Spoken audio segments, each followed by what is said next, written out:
तुम्ही पण अशा पद्धतीने करून बघा. यात आपण अर्धी वाटी तांदळाचं पीठ टाकले, त्यामुळे छान असे क्रिस्पी पण होतात बाहेरून आणि बारीक गॅसवर जास्त वेळ शेकल्यामुळे खूप छान होतात हे. शेंगदाण्याची चटणी दह्याबरोबर हे आपण खाऊ शकतो. आज आपण करणार आहे काकडी आणि भोपळ्याचे धपाटे. त्यासाठी 1 कप काकडी किसून घेतली, 1 कप भोपळा किसून घेतला, 1 कप ज्वारीचं पीठ, अर्धी वाटी बेसन, अर्धी वाटी तांदळाचं पीठ, कोथिंबीर बारीक चिरून घेतलेली, 10-12 मिरच्या हिरव्या आणि लसूण. सगळ्यात आधी आपण धपाट्यासाठी लागणारं वाटण करून घ्यायचंय. हिरवी मिरची आणि लसूण, जिरे टाकायचे. हे आता बारीक वाटून घेऊ.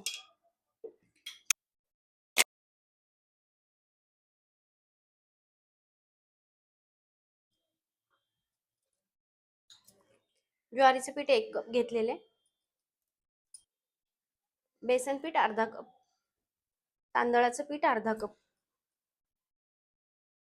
यातच आता आपण किसलेली काकडी टाकून घेऊ आणि भोपळा, बारीक चिरलेली कोथिंबीर, घेतले वाटण ते टाकून घेऊ.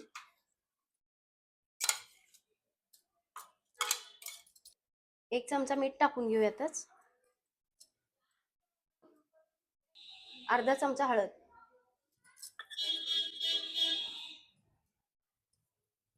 अर्धा चमचा धना पावडर. पाणी न टाकताच आपल्याला हे मळून घ्यायचे. याच्यामध्ये काकडी आणि भोपळ्यामध्ये पाण्याचं प्रमाण जास्त आहे, त्यामुळे यातच मळून घ्यायचं आहे.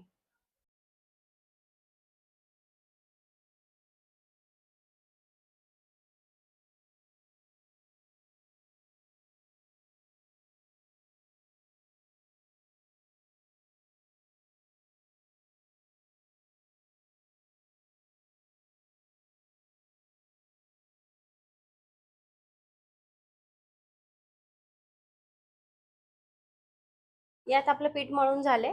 आता अर्धी वाटी पाणी अजून लागणार आहे आपल्याला, ते टाकून घेऊ.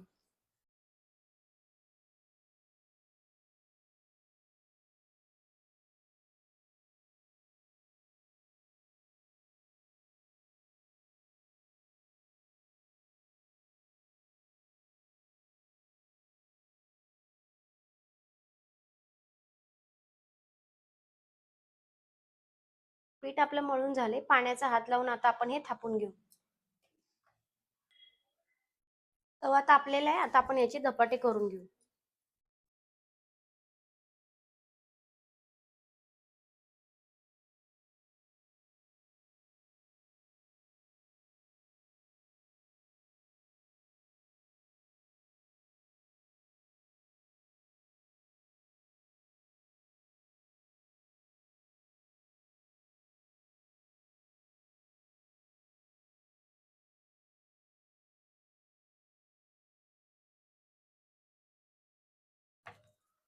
तुम्हाला जसे आवडतात तसे थापून घ्यायचे किंवा डायरेक्ट तव्यावर थापलं तरी चालतं. थोडेसे तीळ टाकून घेऊ, आवडत असतील तर टाका. टाकून घेऊ तव्यावर आधी.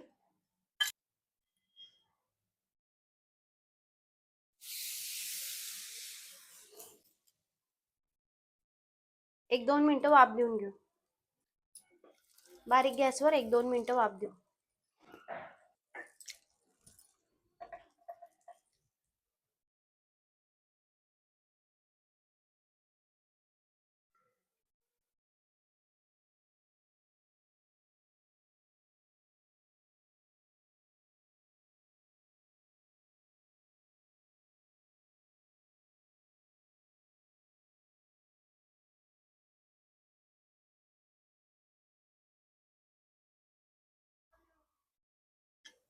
थोडं तेल सोडून घेऊ याला.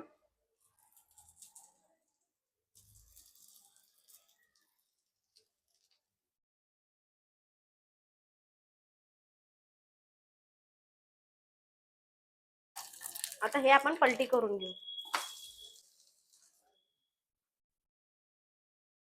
दुसरी पण बाजू याची अशी छान शेकून घ्यायची. छान कलर आलाय. दोन्ही बाजू आपल्या छान झालेल्या आहेत. हे आता काढून घेऊ.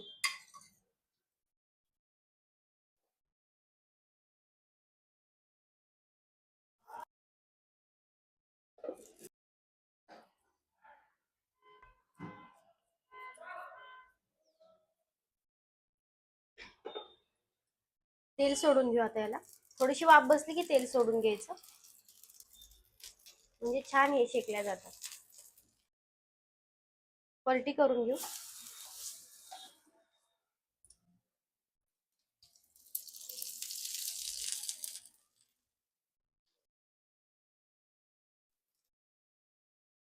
वरची बाजू पण छान झालेली आहे आणि ही दुसरी बाजू पण आपली छान शेकून झाली. असेच करून घ्यायचे, म्हणजे कच्चे राहत नाही.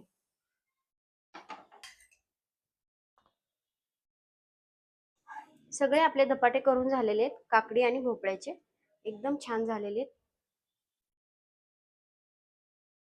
तुम्ही पण अशा पद्धतीने करून बघा. यात आपण अर्धी वाटी तांदळाचं पीठ टाकले, त्यामुळे छान असे क्रिस्पी पण होतात बाहेरून आणि बारीक गॅसवर जास्त वेळ शेकल्यामुळे खूप छान होतात. हे शेंगदाण्याची चटणी दह्याबरोबर हे आपण खाऊ शकतो.